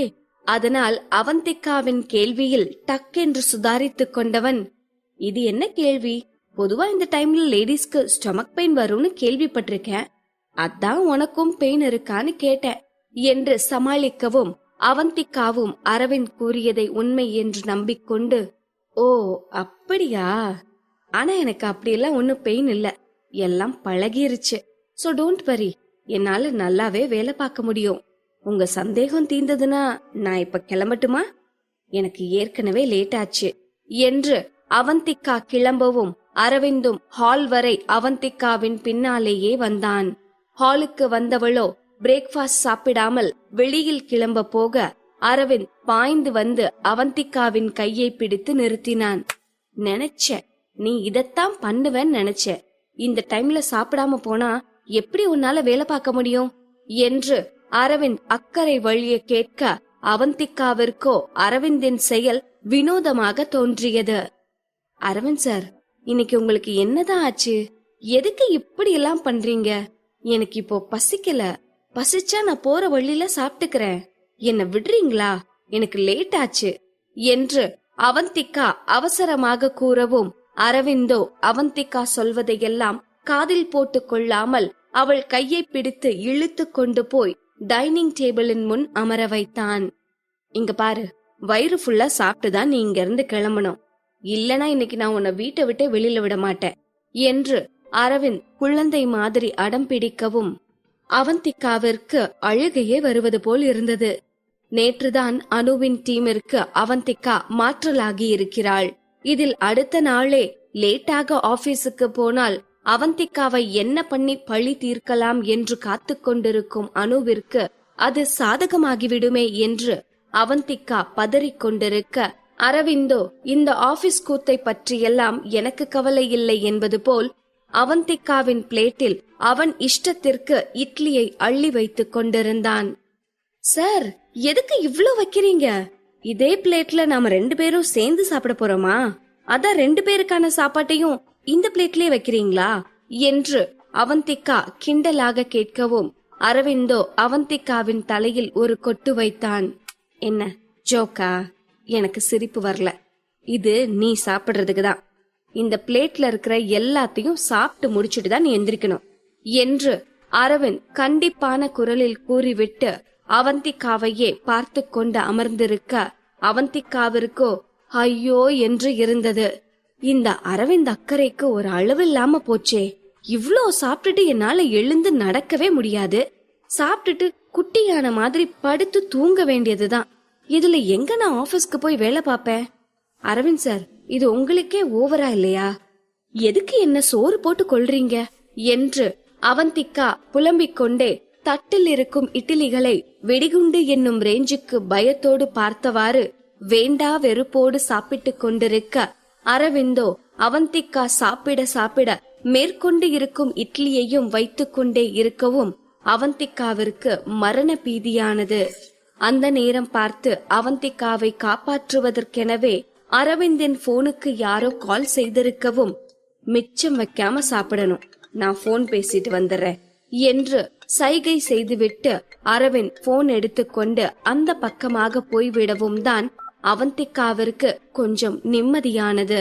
அவள் பிளேட்டில் இருந்த இட்லியையும் ஹாட் பாக்ஸில் இருந்த இட்லியையும் மொத்தமாக வேறு ஒரு பிளேட்டிற்கு மாற்றியவள் அதை அங்கு வந்த வள்ளியிடம் கொடுத்து கிச்சனில் ஒளித்து வைக்குமாறு பதட்டமாக சைகை செய்தாள். வள்ளியோ தூரத்தில் நின்று கொண்டு போன் பேசிக் கொண்டிருக்கும் அரவிந்தை பார்த்து பயத்தோடு, மேடம், சார் திட்டுவாரு என்று தயக்கமாக கூறவும், அவந்திகாவோ, வள்ளி, என் உயிர் இப்போ உன் கையில தான் இருக்கு. இவ்ளோத்தையும் சாப்பிட்டா நான் என்ன ஆவேன் நீயே யோசிச்சு பாரு. இப்போ நீதான் என்னை எப்படியாவது காப்பாத்தணும். அரவிந்த் சார் பாக்குறதுக்குள்ள எப்படியாவது இதை இங்கிருந்து எடுத்துட்டு போயிரு என்று அவந்திகா மெல்லிய குரலில் கெஞ்சலாக கேட்கவும், வள்ளியோ அவந்திகாவின் மீது பாவப்பட்டு கொண்டு அரவிந்த் பார்ப்பதற்குள் அந்த இட்லி பிளேட்டோடு கிச்சனுக்கு ஓடி போனாள். போன் பேசி முடித்துவிட்டு வந்த அரவிந்தோ அவந்திகாவின் பிளேட் காலியாக இருப்பதை பார்த்து சந்தேகமாக அவந்திகாவை பார்த்தான். உன் பிளேட்ல இருந்த இட்லி எல்லாம் எங்க என்று அரவிந்த் சந்தேகமாக கேட்கவும், அவந்திகாவோ, இதோ இங்க என்று அவள் வயிற்றை காட்டி சிரித்து கொண்டே கூறினாள். ஆனால் அரவிந்திற்கு அவந்திகா சொன்னதில் துளியும் நம்பிக்கையில்லை. இவ்வளவு சீக்கிரத்தில் இவ்வளவு இட்லியையும் அவந்திகாவால் நிச்சயமாக சாப்பிட்டு முடித்திருக்க முடியாது என்று அரவிந்திற்கு நன்றாகவே தெரியும். அதனால் அவந்திகா சொன்னதை நம்பாமல் அவந்திகா அந்த இட்லியை எங்காவது மறைத்து வைத்திருக்கிறாளா என்று அந்த இடத்தை சுற்றியும் செக் செய்துவிட்டு அரவிந்த் அவந்திகாவிடம் வந்தான். நிஜமாவே எல்லாத்தையும் சாப்பிட்டியா? ஐ கான்ட் பிலீவ் திஸ் என்று அரவிந்த் சந்தேகத்தோடு கேட்கவும், அவந்திகாவிற்கோ எதையாவது சொல்லி சமாளித்து அரவிந்திடமிருந்து தப்பித்து போனால் போதும் என்று இருந்தது. சார், நான் சாப்பிடணும்னு தானே அவ்வளத்தையும் என் பிளேட்ல வச்சீங்க. நீங்க சொன்னதால தானே நானும் சாப்பிட்டு முடிச்சேன். என்ன, சாப்பிடுற வேகத்துல ஹாட் பாக்ஸ்ல இருந்த இட்லிய கூட சாப்பிட்டுட்டேன். இப்போ அதுக்கு என்ன? நீங்க தானே சொல்லி கம்பல் பண்ணீங்க, அதான் சாப்பிட்டேன். இப்ப வந்து நம்ப முடியலன்னு சொன்னா நான் என்ன பண்றதா என்று அவந்திகா பாவமாக முகத்தை வைத்துக் கொண்டு போதாக்குறைக்கு ஏப்பம் விடுவது போல் சத்தம் கொடுத்தாள். பாத்தீங்களா, சாப்பிட்டு ஏப்பம் கூட வந்துருச்சு. இதுக்கு மேல உங்களுக்கு என்ன ப்ரூஃப் வேணும் நீங்க சொன்ன மாதிரி நான் சாப்பிட்டேன். இப்பவாவது நான் கிளம்பலாமா என்று அவந்திகா அங்கிருந்து கிளம்புவதிலேயே குறியாக இருக்க, அரவிந்தோ அவந்திகாவை விடுவதாக இல்லை. இந்த மாதிரி டைம்ல நீ தனியா போக வேணாம், இரு, நானே உன் ஆபீஸ் வர கார்ல டிராப் பண்றேன் என்று அரவிந்த் அடுத்து ஒரு குண்டை போட அவந்திகாவிற்கு அலுப்பானது. சார், எனக்கு பீரியட்ஸ் தான். நீங்க பண்றத பார்த்தா என்னவோ எனக்கே நான் ஒரு பேஷண்ட்னு ஃபீல் ஆகுது. ப்ளீஸ் சார், எனக்கு ஒண்ணும் இல்ல, நான் ரொம்பவே நல்லா இருக்கேன். இப்போ நீங்க என்ன போக விட்டாலே போதும். நான் நல்லபடியா ஆபீஸ்க்கு போய் வேலை பார்த்துட்டு நல்லபடியா வீட்டுக்கு திரும்பி வந்துருவேன். நீங்க என்ன நம்பி வெளியில அனுப்பலாம் என்று அவந்திகா கடுப்பும் கெஞ்சலுமாக கேட்கவும், அரவிந்த் இருமனதாய் சரி என்று அவந்திகாவிற்கு பெர்மிஷன் கொடுத்ததும் தான் தாமதம். அவந்திகா பட்டாம்பூச்சி போல படுவேகமாய் அங்கிருந்து பறந்து போனாள். பின் என்ன, அடுத்த ஒரு நிமிடம் அங்கு இருந்தாலும் கூட அரவிந்த் அடுத்து என்ன கூத்து பண்ணுவான் என்று தெரியாத நிலையில் அவந்திகாவால் வேறு என்னதான் பண்ண முடியும்? ஒரு வழியாக அரவிந்திடம் இருந்து தப்பித்து ஆபீஸுக்கு சென்றவளுக்கு அனுவிடமிருந்து அடுத்த ஆப்பு காத்து கொண்டிருந்தது. அவந்திகாவிற்காகவே காத்து கொண்டிருந்த அனு அவந்திகா ஆபீஸுக்கு வந்ததும் அவளை தன் ரூமிற்கு வர சொல்லி கால் செய்தாள். இப்பொழுதுதான் அனு சீஃப் எடிட்டர் பொசிஷனுக்கு வந்து விட்டாளே, அதனால் அதற்கேற்ற மாதிரி அவந்திகாவை ஆட்டி வைக்கவும் ஆரம்பித்திருந்தாள். அனுவின் ரூமிற்கு சென்ற அவந்திகா அனுவின் முன்னால் போய் நிற்கவும், அனு கால் மேல் கால் போட்டுக்கொண்டு அவந்திகாவை முறைத்து பார்த்தாள். அவந்திகா, நீ ஆபீஸ்க்கு வர நேரமா அது? மணி என்னாச்சு என்று அனு கடுமையான குரலில் கேட்கவும், அவந்திகாவிற்கோ அரவிந்தை நினைத்து கடுப்பானது. லூசு அரவிந்த், எல்லாம் உங்களாலதான். சோறு போட்டு குடும்பம் படுத்துறதுன்றது இதுதானா? உங்க இட்லியாலதான் இந்த அனு கிட்ட எல்லாம் பேச்சு வாங்க வேண்டியது இருக்கு. எல்லாம் என் நேரம் என்று புலம்பியவள் எதுவும் பேசாமல் அனுவை பார்த்து கொண்டிருக்க, அனு அடுத்த கேள்விக்கு சென்றிருந்தாள். ஆமா, நேத்து கொடுத்த வேலையை முடிச்சிட்டியா என்று அனு கேட்கவும், அவந்திகாவிற்கு உள்ளுக்குள் பற்றி கொண்டு வந்தது. அனுவின் பேச்சு தோரணையே அவந்திகாவை எரிச்சல் படுத்தி கொண்டிருக்க, அவந்திகா அவளின் ஆட்டிடியூடை காட்ட ஆரம்பித்தாள். இன்னும் அந்த ஒர்க் முடியல, கொஞ்சம் பெண்டிங் இருக்கு என்று அவந்திகா அலட்சியமாக கூறவும், இந்த முறை அனுவிற்கு கடுப்பானது. என்னது, இன்னும் முடியலையா? முடிக்காம என்ன பண்ணிட்டு இருந்த? வேலைய முடிக்காம வீட்டுக்கு போக கூடாதுன்னு சொன்னேன்ல என்று அனு அதிகார தோரணையில் கூற, அவந்திகா அதுவரை கடைபிடித்துக் கொண்டிருந்த பொறுமை அதற்கு மேல் காணாமல் போனது. அனு, நீ என்னோட ஹெட் தான், அதுக்காக இந்த மாதிரி என்கிட்ட பேசலான்னு அர்த்தம் கிடையாது.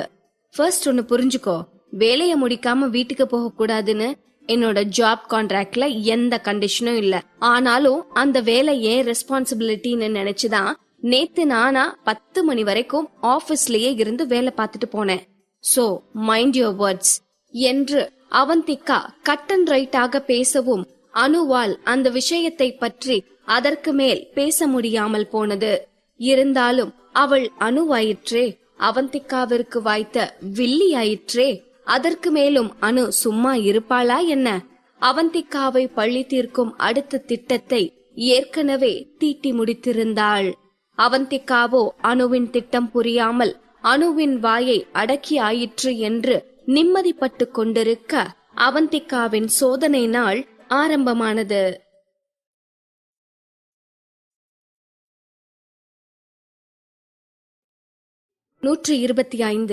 அனு அவந்திகாவை பார்த்து வன்மமாக புன்னகைத்துக் கொண்டிருக்க, அவந்திகாவோ, அனு, வேற எதுவும் சொல்றதுக்கு இல்லனா நான் என் வேலையை போய் பாப்பேன் என்று அங்கிருந்து கிளம்ப போக, அனுவின் குரல் அவந்திகாவை தடுத்து நிறுத்தியது.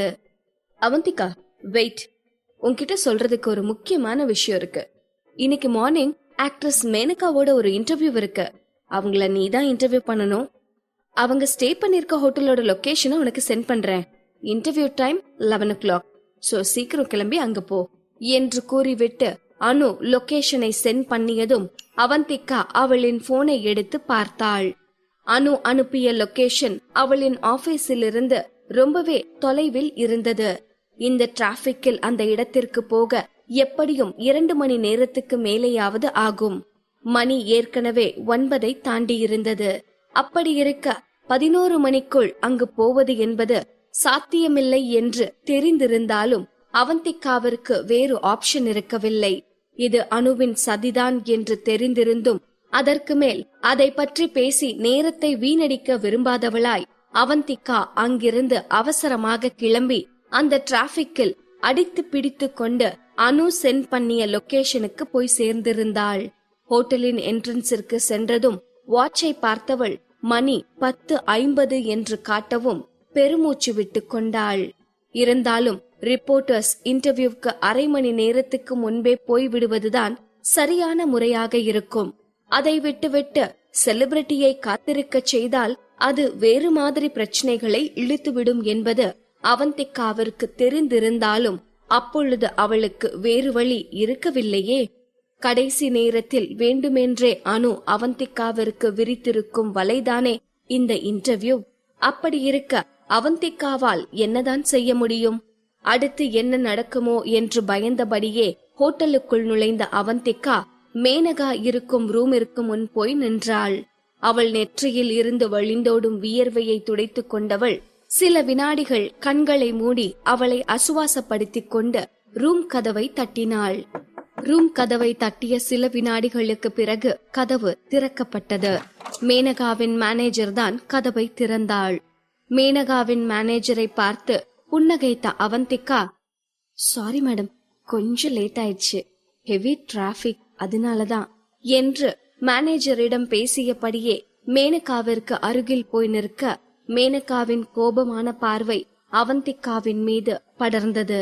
கோபமாக எழுந்த மேனகா, நீதான் என்ன இன்டர்வியூ பண்ண வந்த ரிப்போர்ட்டரா என்று கோபமாக கேட்க அவந்திகா கொஞ்சம் கூட யோசிக்காமல் ஆம் என்று வேகமாக தலையாட்டினாள். அவ்வளவுதான். அடுத்த நொடி மேனகா அவளின் கையில் வைத்திருந்த காஃபி நிரம்பிய கிளாஸை கோபத்தில் விசிறி எறிய கிளாஸில் இருந்த காஃபி அந்த அறையின் எல்லா பக்கமும் சிதறியது. கூடவே அவந்திகாவின் மீதும் பட்டது. அவந்திகாவின் தலைமுடி, டிரெஸ், கை கால் என்று எல்லா பக்கமும் காஃபி பட்டிருக்க அவந்திகாவின் மூக்கிற்குள் காஃபியின் நெடி அவந்திகாவை அவஸ்தைப்படுத்தியது. அவந்திகா இந்த திடீர் தாக்குதலை எதிர்பார்க்காமல் அதிர்ச்சியாக மேனகாவை பார்க்க மேனகாவின் கோபமோ இன்னும் அடங்கியதாக இல்லை. என்ன நினைச்சிட்டு இருக்க? நான் பி கிரேட் செலிபிரிட்டி தானேன்னு என்ன வெயிட் பண்ண வைக்கிறியா? இப்பவும் என் இன்டர்வியூக்காக பலர் வெயிட் பண்ணிட்டு இருக்காங்கன்றத மறந்துடாத. 10 o'clock இன்டர்வியூ பிக்ஸ் பண்ணிட்டு 1 hour லேட்டா வரேனா உன் மனசுல என்ன பத்தி எப்படிப்பட்ட தாட் இருக்கும் என்று மேனகா காட்டுக்கத்தல் கத்திக் கொண்டிருக்கவும் தான் அவந்திகாவிற்கு விஷயமே புரிந்தது. அனுதான் இதில் விளையாடி இருக்கிறாள் என்பதை புரிந்து கொள்ள அவந்திகாவிற்கு அதிக நேரம் பிடிக்கவில்லை. அனு, சூப்பரா பிளான் போட்டு என்ன சிக்க வச்சிருக்க, வெல்டன் என்று மனதுக்குள் கூறிக்கொண்ட அவந்திகா அதற்கு மேல் அங்கு நின்று ஒரு பிரயோஜனமும் இல்லை என்பதை புரிந்து கொண்டு அங்கிருந்து கிளம்பினாள். அருகில் இருந்த ஹோட்டலுக்கு சென்றவள் ரெஸ்ட் ரூம் சென்று முடிந்த அளவுக்கு காஃபி கரையை வாஷ் செய்துவிட்டு ஆபீஸுக்கு செல்ல ஆபீஸிலோ அவந்திகாவிற்கு அடுத்த பிரச்சனை காத்திருந்தது. மேனேஜிங் எடிட்டர் சந்தோஷ் முன் குற்றவாளி மாதிரி நின்று கொண்டிருந்தாள் Avantika. What is this Avantika? உனக்கு எவ்வளவு தைரியம் இருந்தா 10 மணி இன்டர்வியூக்கு 11 மணிக்கு போயிருப்ப. உனக்கு இங்க வேலை செய்ய விருப்பம் இல்லனா பிளீஸ் இந்த ஜாப விட்டுட்டு போயிருங்க. அதை விட்டுட்டு வேண்டா வெறுப்பா இப்படி எல்லாம் இங்க வேலை செஞ்சிட்டு இருக்க வேண்டாம் என்று சந்தோஷ் கடுமையான வார்த்தைகளால் அவந்திகாவை சுட்டெரித்து கொண்டிருக்க அவந்திகாவிற்கு கோபமாக வந்தது. சார், எனக்கு 10 மணிக்கு இன்டர்வியூனே தெரியாது சார். 11 மணிக்கு தான் இன்டர்வியூன்னு அனுதான் சார் சொன்னாங்க. அதனாலதான் இவ்ளோ ப்ராப்ளமோ என்று அவந்திகா அவள் தரப்பு நியாயத்தை விளக்கி கொண்டிருக்க சந்தோஷ் அதை புரிந்து கொள்வதாக இல்லை. அதுக்கு ப்ரூஃப் இருக்கா என்று சந்தோஷ் சந்தேகமாக கேட்கவும் அவந்திகாவோ வேகமாக இருக்கு என்று தலையாட்டினாள். அனு இப்படி ஏதாவது கோளாறு பண்ணி வைப்பாள் என்று தெரிந்துதான் அவந்திகா அனு பேசியதை ரெக்கார்ட் கூட செய்து வைத்திருந்தாள். அனுவின் மெசேஜ் கூட அதற்கு சாட்சி. அந்த ப்ரூஃபை காட்டி உண்மையை புரிய வைக்கலாம் என்று அவந்திகா யோசித்துக் கொண்டிருக்க, சந்தோஷோ உண்மைக்கு இங்கு வேலையே இல்லை என்பது போல பேச ஆரம்பித்தான். ரிடிகுலஸ், என்னவோ எல்கேஜி ஸ்டூடெண்ட்ஸ் ரீசன் சொல்ற மாதிரி சொல்லிட்டு இருக்க. இந்த இன்டர்வியூ உன்னோட ரெஸ்பான்சிபிலிட்டின்னு உனக்கு தெரியாதா? இதுல என்ன தப்பு நடந்தாலும் அதுக்கான பொறுப்பை நீ தான் ஏத்துக்கணும். அதை விட்டுட்டு அடுத்தவங்கள காரணம் சொல்றது சைல்டிஷா இருக்கு என்று சந்தோஷ் அவந்திகா தான் குற்றவாளி என்பது போல் ஒரு மைண்ட் செட்டில் பேசிக் கொண்டிருக்க, அவந்திகாவிற்கு அதற்கு மேல் பேச அங்கு வாய்ப்பு கூட இல்லாமல் போனது. ஏதோ ஒரு தீர்மானத்திற்கு வந்தவன் போல எழுந்து நின்றான் சந்தோஷ். அவந்திகா, இந்த முறை நீ பண்ணிருக்கிற மிஸ்டேக் ரொம்ப சீரியஸ். இத அப்படியே விட்டுட முடியாது. இப்போ இதுக்கு உன்னை பனிஷ் பண்ணாம விட்டா அப்புறம் எல்லாரும் இத பத்தி கேள்வி கேட்க ஆரம்பிச்சிருவாங்க. அது மட்டும் இல்ல, எவ்வளவு பெரிய தப்பு பண்ணாலும் எந்த பிரச்சனையும் வராதுங்கிற தைரியம் எல்லாருக்கும் வந்துரும் என்று சந்தோஷ் கூறவும் அவந்திகாவிற்கு ஜெர்க்கானது. அவந்திகாவிடம் அவள் மேல் தப்பில்லை என்பதற்கு ஆதாரம் இருக்கிறது. அப்படி இருந்தும் கூட இங்கு அவள் தரப்பு நியாயம் செல்லுபடியாகவில்லை என்று ஆனதும் அவந்திகா பேச்சற்று மௌனமாக நின்றாள்.